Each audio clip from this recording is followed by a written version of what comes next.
Hello mga boss, shout out po sa inyo lahat. Ngayon mga boss, nandito na naman tayo sa Melon Farm. Kukuha tayo mga boss ng update dito ha, para mabalita natin yung mga viewers natin dyan, lalo yung mga nakasubaybay sa aming channel at lagi nakaabang ng mga video na upload dito mga boss. At ikotin ko muna ito mga boss, at nagpapataba kayo sila Danny Boy ng melon.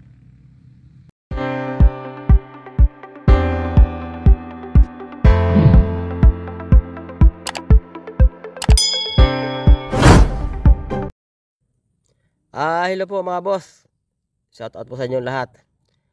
Ngayon mga boss, nandito ako ulit sa Melon Farm at bibigyan ko kayo mga boss ng update ha, dito sa sweet melon. Ito mga boss yung melon na palagi natin upload yung mga video. So ang edad dito ngayon mga boss, ano na ito siya, 29 days after transplanting. So ganyan lang mga boss, kabilis ang melon hintayin. Ayan o, mahaba na baging at may mga bunga na ito mga bossing. Medyo maliit pa nga lang at bata pa naman siya. Ang maturity ng sweet melon, umabot na ito siya ng 60 to 65 days. So mag-harvest na. Ayan mga boss ang bunga, malaki na o. Ayan. So ganoon lang siya kabilis hintayin. Kaya 29 days pa lang siya, may mga bunga na. So ang bilis mga bossing. Sweet melon mga boss ito ha, ng Nonyo Seeds. So ang ganda mga boss, mahaba na yung baging at ayan. So, ayan o, may mga bunga na, di ba? So ito mga boss yung update ng sweet melon. Kailan ba na-upload yung huling video nito? Noon yatang nagpataba sila ng pang dalawang pataba. So nag-upload ako ng video nito at ngayon na tayo mga bossing nakabalik. Makalipas yung 2 linggo, ngayon lang ako ulit nakabalik. At dito sa amin yung mga boss, nag-ulan ng ulan. So halos ngayon lang itong araw na ito humintong ulan, pero ayan na, makulimlim nga. Kaya yung kanal maputik yan, di talaga tumigas. At ayaw naman tumigil yung kaulan. So maganda ito mga boss, yung melon na ito. Yung melon ni Danny Boy na ito, maganda ito. Kaya ito konting ano na lang ito, konting tiis na lang ito, pira na naman to. Nagpataba din sila ulit ngayon mga boss ng pang-apat nila na pataba. So ano mga boss, sa bandang dulo yung mga tao at papunta tayo doon mga boss sa mga nagpapataba. Lapitan natin sila. Ganda mga boss ang melon oh. Tingnan nyo yung baging oh. Mahaba na, makapal na yung baging at may mga bunga na nga. Pero hindi ko na alam mga boss kung tanggalin pa ito yung Danny Boy ang unang bunga. Kasi kanya-kanyang discarding ito sa pag-alaga ng melon. Ang iba yung unang bunga tinatanggal, yung medyo malapit sa puno. Kasi nga pag hindi mo naman tinanggal, hindi naman siya masyadong lumalaki talaga. Yung iba naman, hindi na sila nagtatanggal. Pinagtutuloy na nila yon, pinapalaki na. Pero pagka yung iba talaga masyadong malapit sa puno, ay inaalis din nila kasi hindi naman nalaki rin. At saka isa pa, pagka medyo malapit sa puno masyado yung bunga, kadalasan nasisira din pag nagdilig ng pataba at nasabuyan ng tubig na may abono, nasisira yung balat ng bunga kaya minsan nabubulok. Kaya yung pang isang dahilan na yung iba tinatanggal yung mga unang bunga na andyan mismo sa may puno. So ganyan kasi ang melon mga boss, ang unang bunga sa may puno talaga yan tutubo.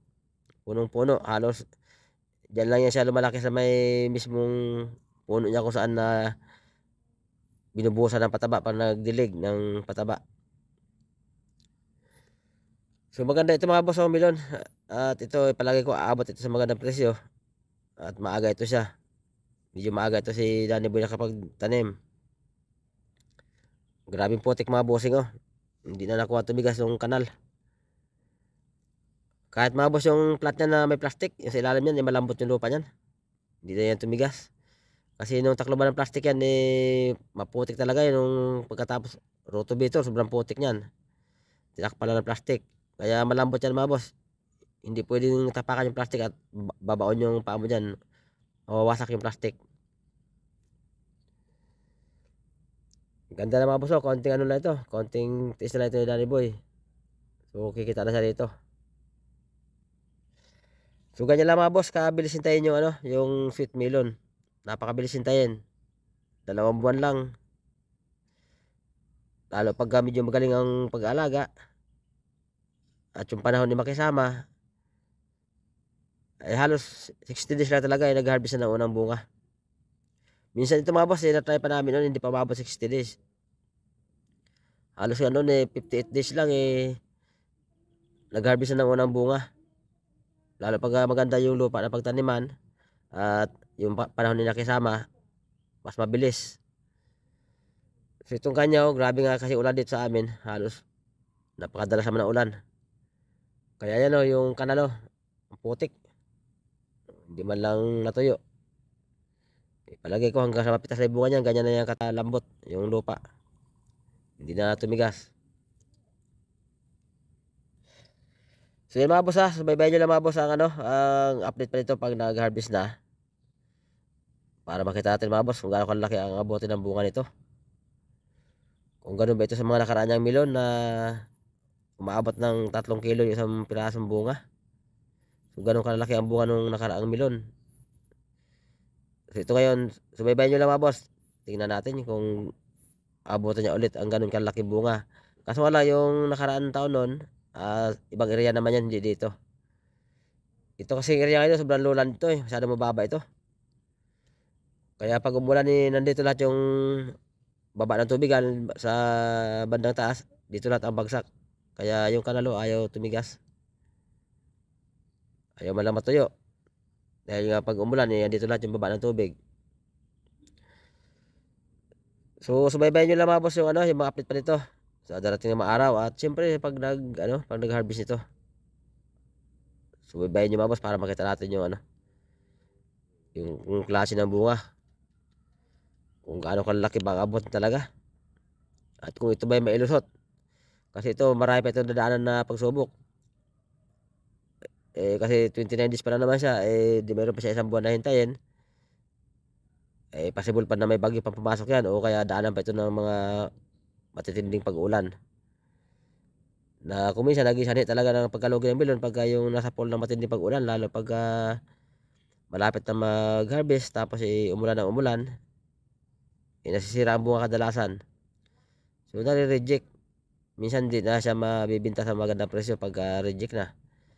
Dahil pag sige na ulan at pitasin na, sumasabog yung sa may puno ng tangkay, so reject na.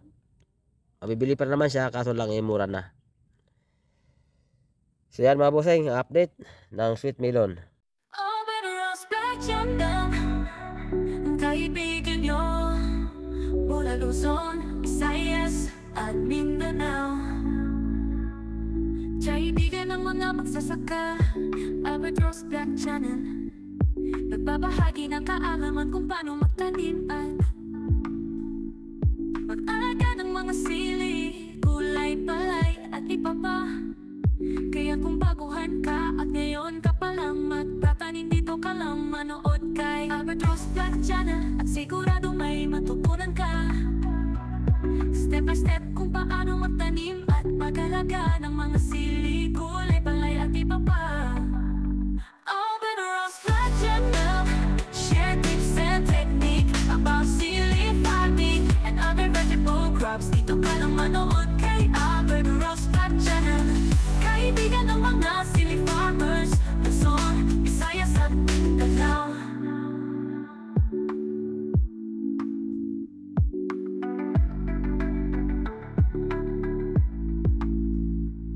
Mag-alaga ng mga sili, gulay, palay at iba pa. Kaya kung baguhan ka at ngayon ka palang magtatanim, dito ka lang manood kay Albatross Black Channel at sigurado may matutunan ka. Step by step kung paano magtanim at mag-alaga ng mga sili, gulay, palay at iba pa. Albatross Black Channel, share tips and technique about sili farming and other vegetable crops. Dito ka lang manood kay Albatross Black Channel.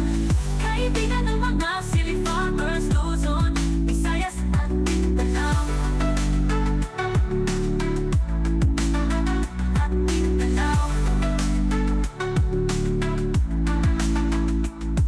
Luzon, Visayas at Mindanao.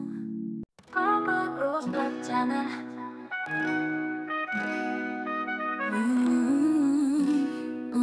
Yeah. Albatross Black, ang kaibigan nyo mula Luzon, Visayas at Mindanao, sa ibigan ng mga magsasaka. Albert Rose Duck Channel, nagbabahagi ng kaalaman kung paano magtanim at mag-alaga ng mga sili, gulay, palay at iba pa. Kaya kung baguhan ka at ngayon ka pa